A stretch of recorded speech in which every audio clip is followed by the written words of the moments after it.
에너지 AI 학습조직 5번째 시간입니다. 오늘 첫 번째 시간으로 제가 머신러닝 강의를 하고, 이제 그리고 손흥국 박사님께서 초청해 주시는 교수님은 이제 한 3주 가량 뒤에 모셔서 발표해 주실 예정입니다. 오늘 발표드릴 내용은 하이퍼 파라미터고요.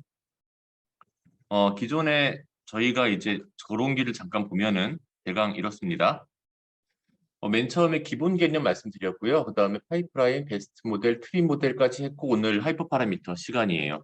그래서 사실상 데이터 만드는 거 보고 모델 만드는 거 해보고 이제 돌려보고 성능 높이고까지 해서 어떻게 보면은 한 사이클 도는 거고 그 다음에 이제 어드밴스드한 것들 할 차례인데 짧게 복습해 보겠습니다.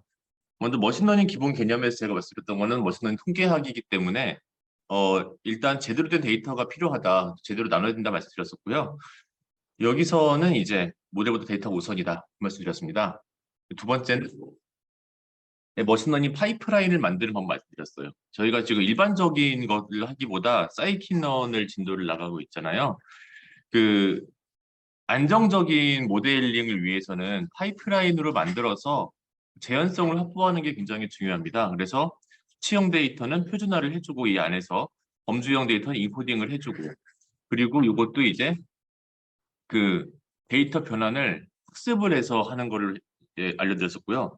여기 보시는 그림이 제 말대로 파이프라인이고 여기도 펭귄 서식지 세고 종 세 가지 이제 암수 성별이 여기 카테고리컬 데이터가 들어가서 원하드 인코더를 거치고요. 그리고 이제 부리의 길이와 폭과 날개의 길이가 여기 뉴메리컬 데이터로 들어가서 스탠더드 스케일러를 거쳐가지고 두 개를 합해서 머신러닝 모델을 통해서 체중을 예측하는 모델을 요거를 문제를 만들어서 계속 지금 요거를 쓰고 있습니다. 세 번째 시간에서 베스트 모델이라는 제목으로 이제 언더피팅, 오피팅을 다뤘어요. 그리고 요거를 막기 위해서 계속 검증을 해야 된다는 말씀드렸습니다. 그래서 밸리데이션, 크로스 밸리데이션 말씀드렸고요. 맨 처음 시간에 드렸던 말씀인데 여기서 다시 한번 트레인셋과 밸리드셋과 테스트셋은 분포가 비슷해야 된다. 이 말씀 다시 한번 드렸습니다. 어제 지난달에 이제 시간인데요. 트리 모델 플러스 오토 ML을 했습니다. 그래서 그 디시전 트리를 만들어 보고요. 이렇게 그리고 하이퍼 파라미터 튜닝을 간단하게 해봤어요. 그리고 얘들의 과적합 문제 등등을 해결하기 위해서 앙상블이라는 걸 많이 쓴다. 성능도 올리고 그래서 배깅과 부스팅이 있고 배깅에는 랜덤 포레스트가 있고 부스팅에는 라이티브의 맥스 부스트 등등이 있다. 그리고 트리 모델은 계단이 지고 엑스트라폴레이션 할 때 문제가 생긴다는 말씀드렸습니다. 트리 모델을 잘 모르시는 분들이 많아서 이제 만 세션이었고요. 트리 모델이 좋고 또 이렇게 앙상블이 굉장히 유용하다 이런 걸 말씀드렸습니다. 오토ML에서는 파이큐러스 잠깐 써봤고요. 그리고 이제 오늘은 이제 하이퍼 파라미터를 할 건데 먼저 이렇게 볼 수가 있습니다. 우리가 저번에 랜덤 포레스트 리그레서를 써가지고서 파이프라인을 만들어 봤었죠. 이렇게 앞에 한 코드가 10대 줄 있는데 그거를 get 모델이라 함수로 만들었었고요. 그래서 이제 랜덤 포레스트를 만들 거야 라고 해서 실행하면 이렇게 딱 나왔습니다. 대리석 원석 같은 거예요. 여기다가 이제 모델을 학습을 시켜요. fit이라는 명령으로 x트레인, y트레인 넣고 fit해서 학습을 시키면 바뀌는 게 별로 없어 보입니다. 겉보기에는. 근데 얘를 딱 까보면 이거 안에 이런 디션 트리가 100개가 있는 거예요. 그리고 이제 이렇게 되는 원석을 깎아서 이런 조각상을 만들었다고 볼 수가 있습니다. 자, 그러면 이제 그 다음 뭘 해야 될까? 조각상 만들었으면은 좀 세부적으로 다루면 되겠죠. 그렇죠? 이제 그 과정이 어떻게 되냐면 거치면은 지금도 충분히 아름다운 조각상이지만 굉장히 섬세한, 굉장히 디테일한 조각상이 만들 수 있습니다. 이 과정이 하이퍼 파라미터 튜닝이에요. 근데 하이퍼 파라미터 튜닝이 잘 되려면은 본판이 좋아야 돼요. 본판이 좋지 않으면 아무리 다듬어봤자, 아무리 도구를 세밀하게 바꿔서 다듬어봤자, 이렇게 세밀하게 아름답게 넣을 수가 없고요. 주제를 잘못 잡았거나 데이터 잘못 수집했거나 데이터를 잘 수집했는데 퀄리티가 엉망이거나 분석이 잘못됐거나 엉뚱 모델이 쓰이면은 그냥 망가지는 겁니다. 그렇죠? 그래서 요거는 잘 됐다는 전제 하에 우리가 지금 사용하고 있는 펭귄 체중 예측 모델은 꽤 검증되어 있는 데이터고 괜찮은 모델이기 때문에 이걸로 계속 한번 이어가 보겠습니다. 지난 시간에 우리가 여기서 디시전 트리 모델을 만들었더니 그 트레인과 밸리드를 나눴어요. 테스트는 따로 있다고 치고 이 트레인을 가지고 했더니 학습 데이터는 RSQL 1 나와버렸죠. 굉장히 완벽한 모델이 됐어요. 근데 밸리데이션 했더니 0.76이밖에 안 나왔어요, 그때. 과적합 상황이 발생을 했던 거죠, 그렇죠? 그래서 그때 이 오버피팅이 발생했기 때문에 요거를 맥스뎁스를 5라는 그 트리를 너무 깊게 만들지 말고 5단계까지만 만들어라라고 하는 파라미터를 줘가지고 했더니 학습이 조금 덜 됐지만 제일 중요한 밸리데이션이 0.762에서 0.850으로도 점프를 했습니다. 좋아졌어요, 그렇죠? 그 다음에 좀 더 잘해보자 그래서 맨 마지막 그 단계에 데이터 숫자를 5개 이상은 해라 라고 했을 때 얘도 지금 0.912가 0.902로 트레이스 조금 안 좋아지고 밸리드 셋이 0.85가 됐어요. 이 두 개가 똑같은 게 제일 좋고 낮은 데서 똑같은 게 아니라 높은 데서 똑같은 게 제일 좋죠. 그렇죠? 낮은 데서 똑같으면 언더피팅이고 차이가 크게 나버리면 오버피팅입니다. 둘 다 높은 데서 이렇게 just fit, well fit이 돼야 됩니다. 자, 우리가 지금 여기서 2단계를 갔는데 요거를 계속 잘 하려면은 자, 모델을 학습을 시켜서 평가를 해 본 거죠. 그렇죠? 그 다음에 성능이 마음에 안 드니까 하이퍼라이트 변경을 하나 했어요. 그렇죠? 그 다음에 어떻게 했습니까? 다시 모델을 학습을 해서 성능을 평가를 하고 다시 또 이제 변경을 하고 이거 반복을 했죠. 언제까지 하냐면은 밸리드가 더 이상 개선되지 않을 때까지. 여러 반복해도 나지 않을 때까지. 데이터에 한계가 있긴 있으니까 무조건 100%안 되거든요.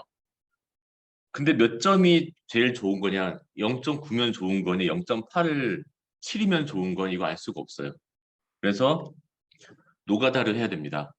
굉장히 이걸 반복을 하면서 스스로 되게 답답함도 느끼고 데이터 하다가 중간 데이터를 다시 만지고 다시 하기도 하고 이런 일들이 발생을 해요. 그래서 그러면 하이퍼파라미터를 만질 때 뭘 만지냐? 이게 랜덤 포레스트 리그레서에 있는 제가 앞에서 만들었던 모델의 파라미터들입니다. 하이퍼파라미터들. 부트스트랩, CCP, 알파, 크라이터리언, 맥스뎁스, 맥스 피처스, 맥스 리프 노드 등등등 우리가 건드린 건 맥스 뎁스랑 맥스 리프 노드 두 개밖에 없는데 한 10대 개가 있어요. 그렇죠? 이것들의 의미를 알아보려면은 홈페이지에 가면 다 나와 있습니다. 이게 다 뭔지. 너무 많잖아요. 이게 앙상블 모델이라서 많은 거냐? 그렇지 않습니다. 먼저 일단 경우의 수를 따져보면 이 몇 가지를 보면은 이 부트스트랩은 앙상블 모델이라고 하는 게 전체 데이터가 이만큼 있으면은 이거를 다 가지고 모델을 만드는 게 아니라 이 중에 일부를 떼서 부분 집합을 가지고 모델을 만들고 또 다른 부분 집합으로 모델을 만들고 하는 거잖아요. 이걸 쓰냐 안 쓰냐 이걸 쓰냐 안 씁니다. 그래서 쓰면은 true, 안 쓰면 false. 그래서 두 가지 경우의 수가 있어요. CCP 알파는 뭐냐면은 코스트 컴플렉시티 프루닝이라고 하는 건데 뭐냐면은 가지를 치다 보면은 복잡도가 점점 증가해요, 갈수록. 근데 마지막에 복잡도가 어느 이상 넘어가면은 여기는 가지를 더 넘어가지 말고 잘라버려라 하는 겁니다. 여기 디폴트가 0이에요. 디폴트가 0이에요. 안 자른다는 뜻이에요. 요걸 1, 2 주면은 잘리는 게 생깁니다. 그렇죠? 그러면은 몇 가지 경우의 수가 있을까요? 무한대의 경우의 수가 있어요. 0.1, 0.2 다 있으니까. 크라이터리언 요거는 노드 이게 나눌 때 그 엔트로피를 낮출 때 나눈다고 했잖아요, 지난번에. 지금은 그 리그레션이니까 스퀘어드 에러, 앱솔루트 에러, 그 포화성 이렇게 세 가지 매트릭이 있어요. 매트릭을 가지고 셋 중에 하나를 고를 수가 있어요. 등등등등등 다 하면은 이것들의 조합하는 경우의 수는 무한대가 나옵니다. 그렇죠? 한 파라미터를 손으로 따지면 무한대가 돼요. 이걸 다 일일이 할 수가 없어요. 그래서 디시전 트리 리그레서만 볼게요. 요거 지금 앙상블이라 많을까 싶어서 볼 수 있는데 디시전 트리도 그러면은 앞에서 아꼈던 거 되게 많이 가지고 있고요. 얘도 거의 무한대예요, 경우의 수가. 그러면 딥러닝은 어떠냐? 이건 진짜 헬입니다. 네트워크의 구조부터가 하이퍼 파라미터예요. 이건 딱 숫자가 얼마로 정해되지 않는 거지만 구조의 이 경우의 수가 무한히 많이 있고 몇 층 쌓을 거냐 무한히 많은 경우의 수가 있고 한 층마다 노드의 수 그리고 또 러닝 레이트 이것도 굉장히 10의 마이너스 13승부터 해가지고서 뭐 0.01까지 쭉 올라올 수 있고요. 모든 레이어 하나하나에 대해서 노드의 수, 액티베이션 펑션, 그리고 배치 노멀라이제이션 할까 말까, 드롭아웃 얼마로 할까 등등등 너무 많은 경우의 수가 있어요. 그래서 이것들을 다 손으로 요즘에는 잡지 않습니다. 다 자동화시켜서 처리를 해요. 어차피 해야 될 노가다라면은 컴퓨터들이 시키는 거죠. 그래서 근데 문제는 어떤 파라미터를 어떻게 할지를 먼저 봐야 돼요. 자, 먼저 일단 하나를 볼게요. 우리가 만든 이 파이프라인에다가 그냥 요걸 이제 학습시켰어요. 요걸 이제 모델을 만든 다음에 이 get 모델하면 요거 생기는 거고요. 여기다가 fit을 해서 학습시킵니다. 요거 이제 앞에 타임 요거는 그냥 요거 뒤에 빼가지고서 얼마 걸렸는지 재려고 만든 거고요. 그래서 학습을 시키고 이제 학습된 걸 가지고서 학습 데이터 예측 성능 그리고 밸리데이트 데이터 예측 성능을 봅니다. 그런데 여기서 이제 마지막에 그 페리티 플라까지 그린데 학습에 걸리는 시간이 0.18초밖에 안 걸려요. 되게 빨라요. 랜덤 포레스트. 그리고 트레인 밸리드가 0.981랑 0.859가 나왔습니다. 랜덤 포레스트. 자, 요거는 어떤 상황일까요? 언더피팅일까요? 저스트핏일까요? 오피팅일까요? 네, 오피팅이 강하게 사실 아주 강한 건 아니에요. 0.98에다가 0.86이면은 괜찮은 거지만 그래도 얘를 좀 더 올릴 수 있는 여지가 있어 보입니다. 그렇죠? 오버피팅이면은 자, 그러면 이제 앞에 있는 하드 파라미터를 얘들을 조정을 해야 되는데 어떤 애를 어떻게 조정할까요? 그렇죠? 자, 다시 한번 보여드리면 이렇게 있습니다. 부트스트랩을 쓰는 게 좋을까요? 안 쓰는 게 좋을까요?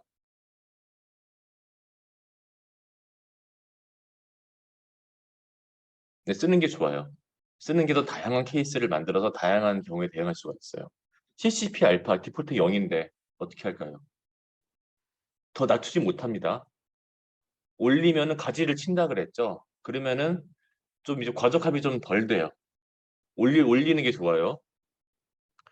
크라이터리온은 요건 이제 그 기준을 정하는 거니까 요건 정하면 되고 맥스텝스는 저번에 우리 너무 깊게 간 거를 줄여서 과적합을 줄였죠. 그래서 이건 좀 줄이는 게 좋습니다.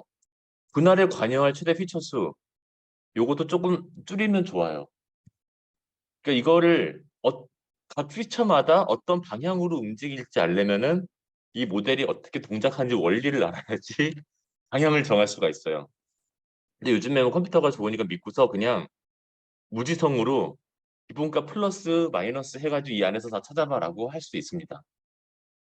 근데 이제 이러면은 쓸데없는 시간이 많이 가겠죠. 그렇죠? 그래서 먼저 어떤 모델을 내가 다룬다. 여긴 랜덤 포레스트인데 라이트 GBM을 다룬다. 아니면은 뭐 뉴럴넷을 다룬다. 서포트 벡터 모션을 다룬다. 등등등 하면은 각각의 이런 하이퍼 파라미터가 어떤 의미를 가지는지 수식을 풀 수 있을 만큼은 안 돼도 되지만 의미는 이해를 해야 돼요. 적어도 플러스 마이너스 했을 때 어떻게 되는지 봐야 됩니다. 세 가지가 있습니다. 그리드 서치라는 방법이 있고요. 랜덤 서치가 있고요. 베이지 서치가 있어요. 하이퍼 파라미터가 여기 지금 두 개를 가지고 왔기 때문에 2차원 공간이고 여기서 이제 최저값이 어딘가 있겠죠? 최저 찾는 거예요. 근데 그리드 서치는 내가 지정한 값들을 가지고 격자를 만듭니다. 글자 그대로. 이것들을 가지고 실행을 해요. 랜덤 서치는 값을 지정하는 게 아니라 범위를 지정합니다. 범위를 지정하면 이 평면이 나오잖아요. 여기서 랜덤으로 찍어요. 몇 개를 골라서 내가 뭐 30개면 30개 지정하거든요. 30개를 랜덤으로 찍은 다음에 제일 좋은 거를 끄집어내요. 근데 이러면은 막 마구잡이가 될 거잖아요. 베이지안 서치는 좀 똑똑한 애예요. 하나 꺼내보고 분위기를 보니까 어디로 가야겠는데 이걸 지가 판단을 해요. 그래서 이쪽으로 가서 또 꼬집어내보고 이 길이 맞나 아닌가 하고서 또 왔다 갔다 하면서 최적을 찾아갑니다. 그래서 결론 먼저 말씀드리면 베이지안 서치 쓰는 게 제일 좋아요.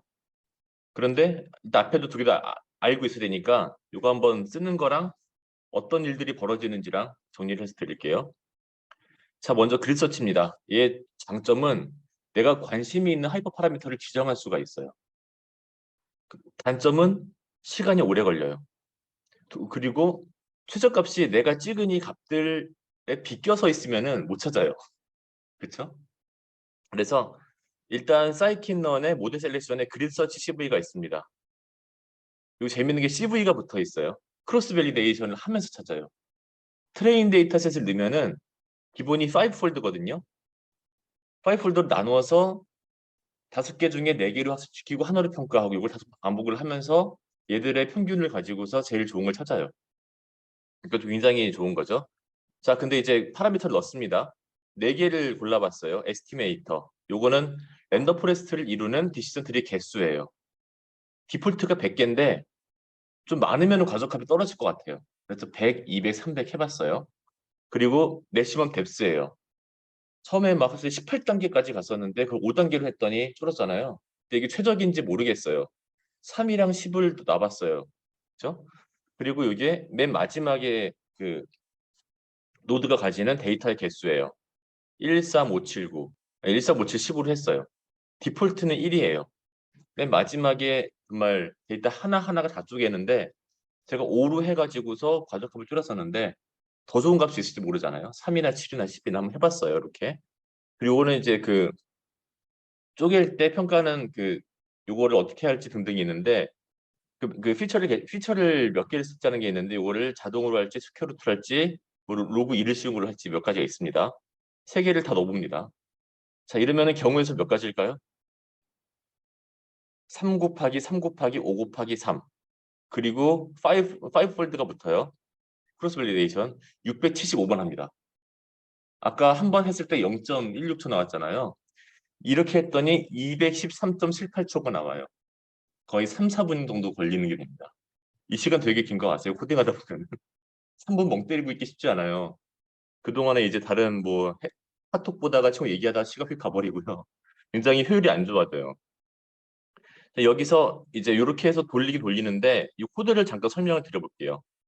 보시면 여기에 제가 이걸 넣을 때 그냥 앞에서는 제가 여기서 변수 이름이 어딨지? 여기 있다. 여기서 그냥 뭐 이제 맥스 뎁스, 맥스 피처 이렇게 있는데 여기서는 ml하고 언더스코어 2개 붙이고 맥스 뎁스, ml하고 붙이고 들어갔어요. 여기 왜 들어갔냐면은 제가 지금 파이프라인을 만들어 놨잖아요. 파이프라인은 모델을 감싼 건데 전체가 하나의 모델같이 작용을 해가지고 전체에다가 fit과 predict를 실행할 수가 있어요. 내부에 있는 하이퍼 파라미터 건드리려면은 이 중에서 내가 여기 있는 랜덤 포레스트 리그레서 이 모듈을 건드릴 거니까 얘 이름을 먼저 불러주고 얘 이름 뒤에 언더스코어를 2개 붙이고 얘 하이퍼 파라미터를 건드려야 돼요. 그래서 여기 보시면은 제가 여기 get 모델이 이걸 만드는 여기서 불렀던 이 함수인데 보시면 여기서 제가 이제 구성을 할 때 메소드에다가 rf를 넣으면 랜덤 포레스트, lgbm 넣으면 그 lightgbm, xgb를 넣으면 xbu스트를 쓰게 만들었고요.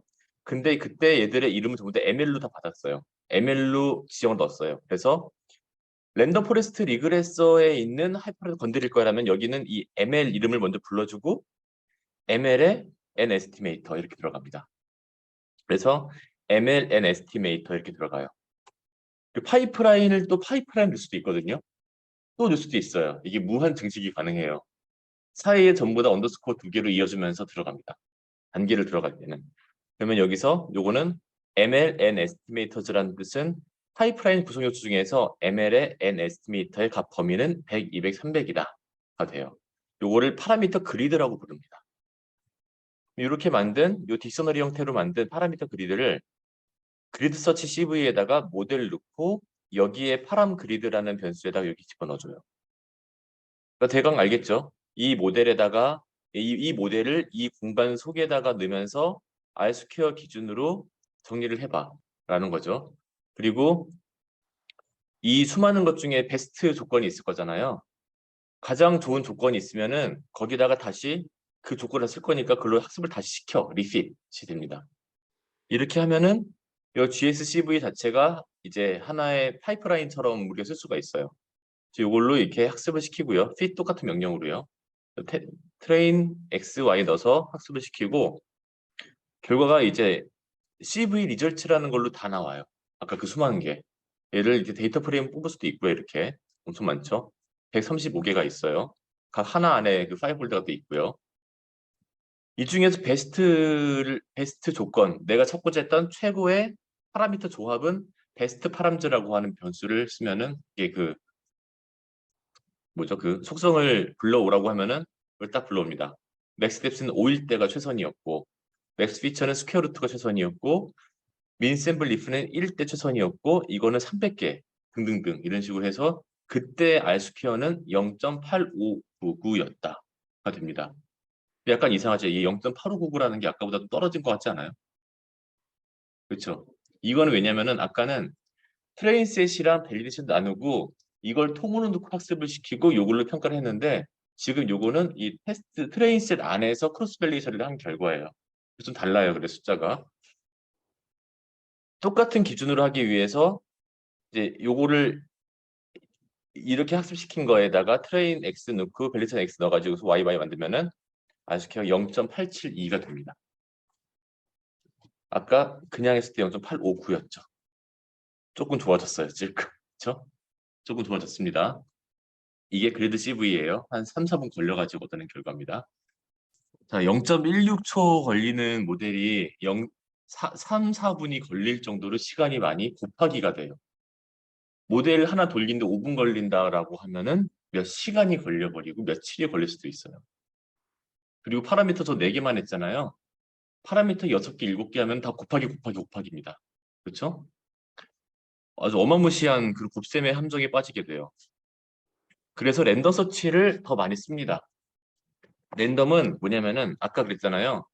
이 네모난 이 공간에서 자기가 찍어요. 그래서 아까는 파라미터 그리드를 만들었는데 얘는 범위를 넣어요. 그래서 여기 보시면은 먼저 일단 모델 셀렉션에서 랜덤하이즈 서치 CV 똑같이 얘도 CV입니다.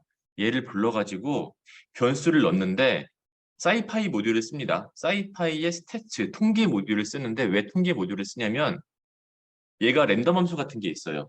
얘를 뽑는 게 있어요. 그래서 얘가 아까 에스티메이터 제가 100, 200, 300 넣었잖아요.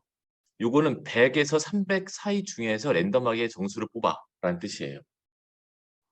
그리고 맥시멈 뎁스도 제가 아까 3, 5, 7, 10 했잖아요. 그렇죠? 3이랑 10 사이 3, 5, 10 했었는데 요건 3이랑 10 사이에서 정수를 하나 뽑아서 써봐 라는 뜻이에요. 요것도 이제 1, 3, 5, 7, 10 했었는데 얘도 1부터 10에서 하나 뽑아봐. 그리고 요거는 이제 그 플롯을 넣을 수가 있거든요. 그러면 0부터 1 사이에서 뽑아봐 라는 게 돼요. 자, 그러면 경우의 수로 따지면은 얘는 3개였는데 얘는 201개입니다. 그렇죠? 얘는 3개였는데 8개예요. 훨씬 경우의 수는 많아지는데 30개만 뽑아가 돼요. 여기서. 이 중에서 랜덤하게 3개 뽑는 거예요. 자, 그러면은 일단 얘가 뽑는 게 훨씬 적은 만큼 러닝 타임이 짧습니다. 30초밖에 안 걸렸어요. 그런데 얘 돌 때마다 다르게 놀아요. 그쵸? 재현성이 보장이 안 돼요. 어쩌다가 되게 잘 나와 교수님 잘 나왔어요 했는데 앞에 돌리면 결과가 안 나올 수도 있어요. 결과가. 그리고 랜덤하게 막 하기 때문에 저 수많은 엄청나게 큰 공간 중에서 얘가 뽑은 게 최저값이 아닐 수도 있잖아요. 그렇죠? 그래서 이것도 안심을 못합니다. 그래서 전에 비하면은 리서치에 비하면은 굉장히 적게 걸리지만 걸리고 여기서 파라미터 그리드 대신에 파라미터 디스트리뷰션이라는 걸로 바뀐다. 변수 이름이. 그래서 이런 식으로 들어가고요. 연길은 이런 식으로 정리 따로 돼 있고, 예, 똑같아요. 문법은 CV 리절트로 돌린 걸 다 가지고 오고 똑같이 데이터 프레임 바꿀 수 있고 베스트 파람스, 베스트 스코 다 똑같아요. 문법이. 사이키넌을 쓰는 게 좋은 게 문법이 다 통일돼 있어가지고 기법이 바뀌어도 내가 새로운 명령을 익힐 필요가 없어요. 근데 여기서 보시면은 자 베스트 스코어도 0.858, 아까 0.8599였죠. 비슷하죠. 한번 진짜 이제 밸리드 데이터 넣어보겠습니다. 잘 나오나? 0.866 나옵니다. 좀 아쉽죠. 아까 0.87이었는데 0.00이 굉장히 아쉬운 순간이에요. 사실 얘보다는 얘가 그냥 돌린 것보다 좀 좋아지긴 했는데 조금 아쉬워요. 이번엔 베이지안입니다. 베이지안은 요거는 사이킨런의 모듈이 없어요. 그래서 불러와야 돼요. 그리고 베이지안을 제공하는 모듈이 굉장히 많이 있어요. 사이킷 옵티마이즈도 있고요. 옵튜나 무슨 뭐 저기 그리고 H2O 뭐 등등등 여러 가지가 많이 있어요. 하이퍼 옵트도 있고. 근데 저는 그 사이킷 옵티마이즈를 제일 선호합니다.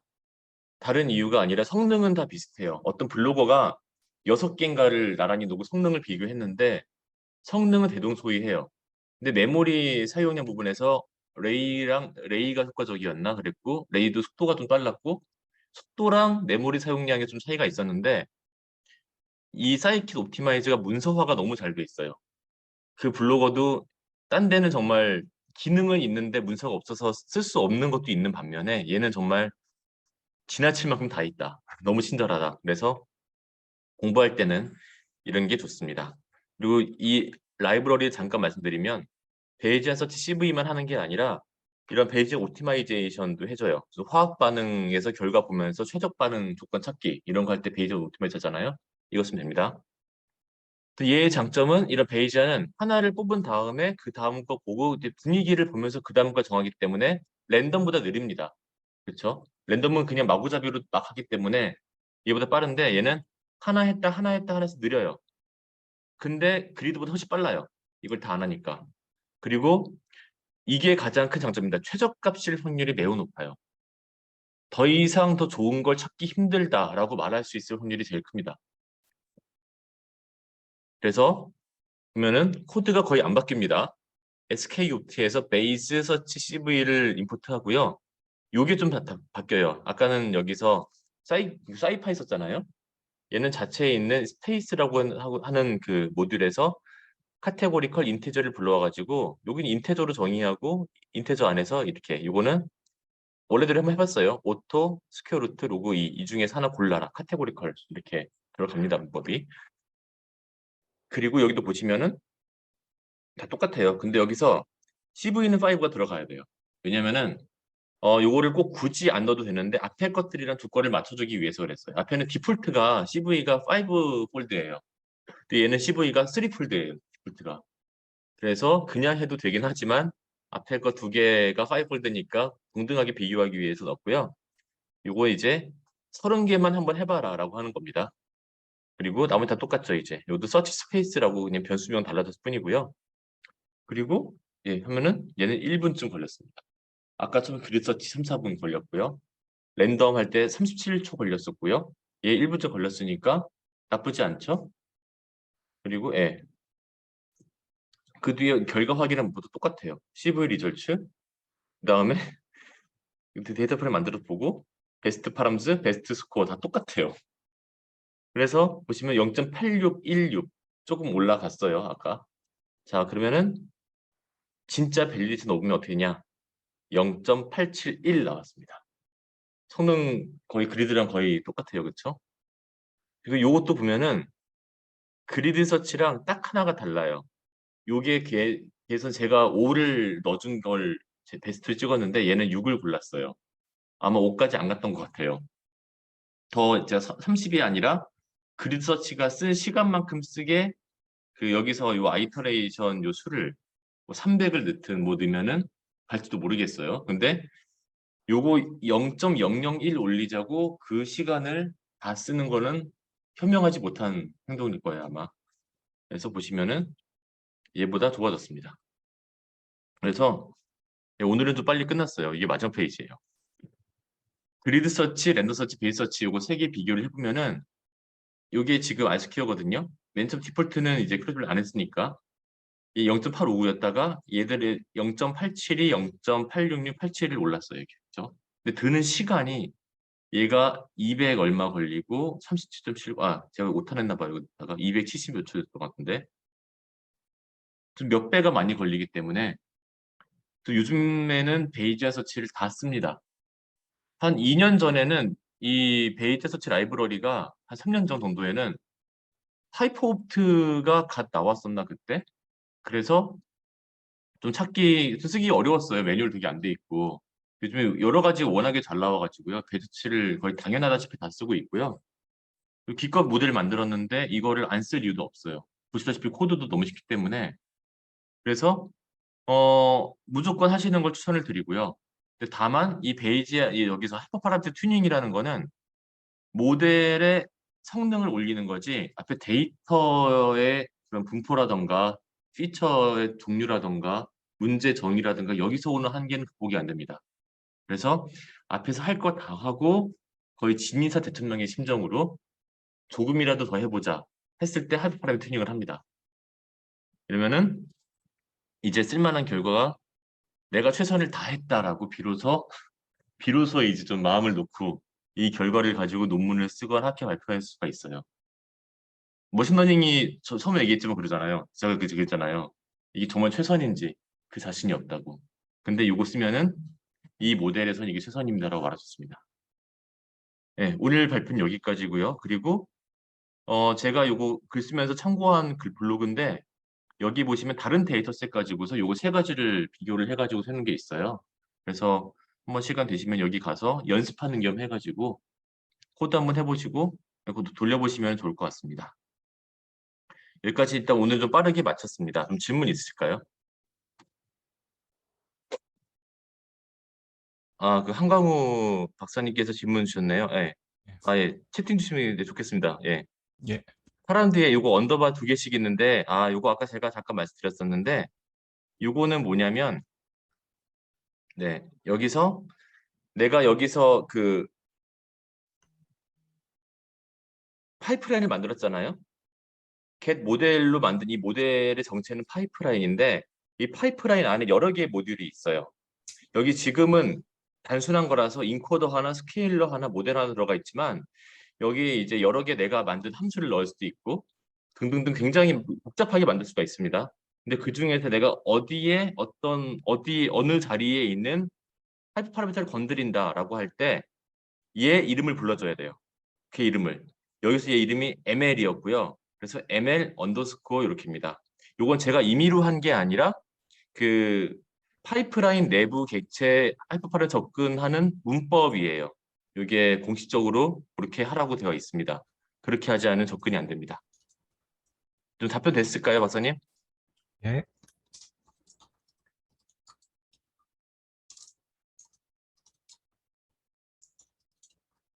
된 것 같아요. 네, 그리고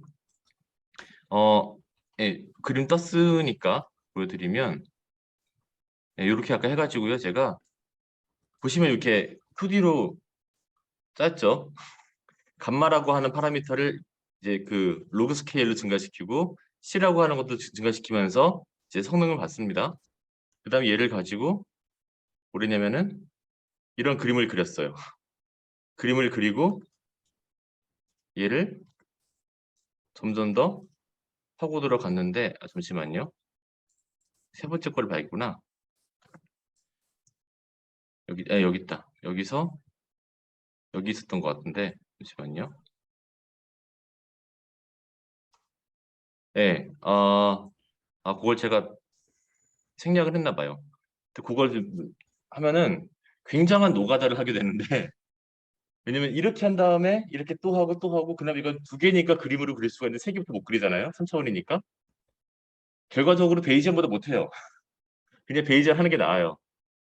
그래서 베이지안 하시는 거를 추천을 드리고 그리고 하나 또 약간 잠깐만요. 지금 채팅에 이거 쪽 말씀드릴게요. 하나 또 말씀을 드리면 그 뭐지? 그 여기서 제가 계속 밸리데이션의 알스퀘어를 강조를 했잖아요. 이게 왜 그러냐면 트레이는 되게 안 좋고 이거는 좋아도 되냐? 어떨 때는 얘 성능이 더 좋을 때도 있거든요. 트레인보다 이게 운에 의해서. 그래서 제가 그거를 확인해 보려고 이걸 그려봤어요. 이게 120개 넘는 게 하이퍼파드 조합입니다. 조합에 따라서 아스퀘어가 바뀌는 건데 보시면 이게 파란색이 밸리데이션이고요. 빨간색이 트레인이에요. 2개가 이렇게 하다가 최고점에서 딱 받치면서 이게 꺾여요. 이때가 전체의 최선입니다. 어떤 데이터 다 넣어도. 밸리데이션 데이터만 보면 됩니다. 트레이는 볼 거 없어요. 그 다음에 아까 질문 주신 게 있었는데 파이토치에서도 적용 가능할까요? 네, 가능합니다. 제가 지난번에 그 스코치라는 걸 써가지고 파이프라인 안에다가 파이토치 코드를 넣는 걸 했었는데 거기서 적용 가능해요. 그런데 거기서 적용 가능하려면은 그 레이어 수라던가 레이어에 있는 노드 숫자 같은 게 다 변수로 들어가야지 그 변수를 제어하는 식이 되잖아요. 그거를 만드는 게 만만치 않을 거예요. 근데 대신에 액티베이션 펑션 같은 거를 뭐 렐루를 쓸까, 뭐 리키렐루를 쓸까, 엘루를 쓸까 그런 거 바꿔보기엔 괜찮고요. 그리고 뭐 이제 그 드랍아웃 같은 거 숫자 얼마로 할까 그런 거 바꾸기 괜찮습니다. 네, 답변 되셨을까요? 네, 감사합니다. 답변자를 보시면 네. 그룹으로 하자면 트레인하고 그다음에 그거 할 필요 없어. 아, 그룹이 좀 되잖아. 그룹이라는 게 여기요? 네, 네. 그러니까 이게 구획을 안 시켰던 그런 요거는 뭐냐면은 제가 지금 제가 넣은 데이터가 이 펭귄 데이터거든요. 펭귄의 이제 서식지, 종, 성별 그리고 치수를 가지고 체중을 재는 거예요. 그룹핑이 된 게 펭귄의 종과 성별 때문에 그룹핑이 됩니다. 저게 제가 만든 모델 때문이 아니라 데이터 자체가 이렇게 뭉쳐 있다 보니까 실제로 데이터가 덩어리가 져 있어요. 이렇게. 그래서 제가 만든 모델에서 어떤 애 살짝 위에 올라가고 살짝 밑에 내려가고 전반적으로 사이를 지나가고 하다 보니까는 그림을 그리면 저렇게 뭉친 게 드러납니다. 그래서 데이터 특성이 저런 경우가 많아요. 네, 네네네.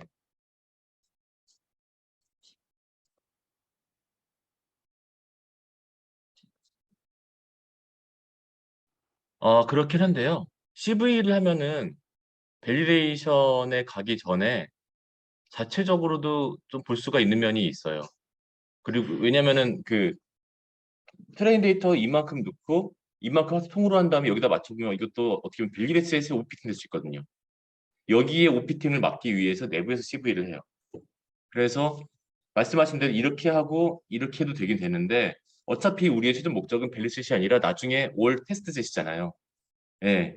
그러니까 얘랑 테스트, 밸리데이션, 트레인 또 트레인 부분 집합이 다 같다는 전제하에 얘 안에서 잘 맞춰보고 얘도 맞춰본다. 이런 겁니다.